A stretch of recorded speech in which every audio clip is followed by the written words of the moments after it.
তো উনি অবাক হলেন, কি মহিলা, এরকম মহিয়সী গরিয়সী নারীও পৃথিবীতে আছে? উনি বললেন, ঠিক আছে মা, আপনি যেহেতু পথ হারাই ফেলছেন, আমার ওটটাকে আমি নিয়ে আসি, উঠে বসেন, আমি আপনাকে এগিয়ে দিয়ে কাফেলাতে যুক্ত করে দিই। আপনি কি রাজি আমার উঠে বসবেন? আবার কোরআনের আয়াত, ওমা তাফআলু মিন খাইরিন ফাইনাল্লাহা বিহি আলিম। তোমরা যত ভালো কাজ করো আল্লাহ সেটা জানেন, মানে তোমার এই ভালো কাজ আল্লাহ জানেন, আল্লাহ এর প্রতিদান দিবেন। আমি ওট বসালাম এবং বললাম ওঠেন। উনি যখন উঠতেছে আমি এভাবে তাকায় আছি। আমি যে তাকায় আছি, উনি একটা আয়াত তেলাওয়াত করলেন যে কুল্লিল মুমিনিনা ইয়াগুদ্দু মিন আবসারিহিম। এর অর্থ হচ্ছে, নবী হে, মুমিনদেরকে বলুন তারা যেন পরনারী দেখে তাকায় না থাকে, চোখ যেন নিচে রাখে। মানে বুঝাতে চাইলেন যে আমি তো বেগানা নারী, পরনারী। তা আমি উঠে উঠতেছি, আপনি তাকায়, সে হয়তো তাকায় আছে যে বৃদ্ধা মহিলা উঠতে যদি কষ্ট হয় পড়ে যায়। তো উনি লজ্জা পেয়ে গেলেন, ফাগাদাততু বাসারি, আমি লজ্জায় চোখ নামালাম। এরপর আমি বললাম ইরকাবি ওয়াকাদ আখালতু নাকাত, ওঠেন। আমি আবার ওঠে রশি ধরে টানতে আরম্ভ করলেন। ভদ্রমহিলা উঠেই আবার কোরআনের আয়াত পড়লেন, যেটা আমরা গাড়িতে বা কোনো বাহনে উঠলে পড়ি। তিনি পড়তে আরম্ভ করলেন, সুবহানাল্লাযী সাখখারা লানা হাযা ওয়া মা কুন্না লাহু মুকরিনিন ওয়া ইন্না ইলা রাব্বিনা লামুনকালিবুন। প্রশংসা সে আল্লাহর, যে আল্লাহ এই বাহনকে আমাদের জন্য বশীভূত করে দিয়েছেন। তিনি বশীভূত না করলে আমরা তো এটাকে বশীভূত করতে পারতাম। তিনি বললেন, আমি এবার উঠলাম, ওটের জিমাম ধরে টানতে লাগলাম আর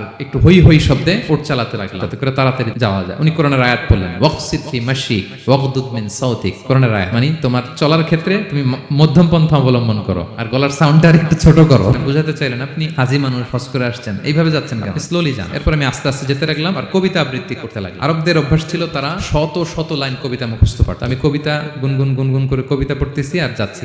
এই মহিলা পিছন থেকে আয়াত তেলাওয়াত করলেন আবার, ফাকরাউ মা তায়াসসারা মিনাল কোরআন, মানে কোরআনের যেখান দিয়ে সহজ লাগে ওইখান দিয়ে পড়েন। বুঝাতে চাইলেন কবিতা পড়লে কি লাভ, আপনি কোরআন পড়েন। উনি আবার লজ্জা পেয়ে কোরআন পড়তে আরম্ভ। এবার যেতে যে কাফেলা থেকে উনি মিসিং, যে ক্যারাভেন থেকে মিসিং, ওই ক্যারাভেনের সাথে যুক্ত হলো। এবার জিজ্ঞেস করলেন যে এই তো আপনার কাফেলা, এখানে কে আছে আপনার, কেউ আছে?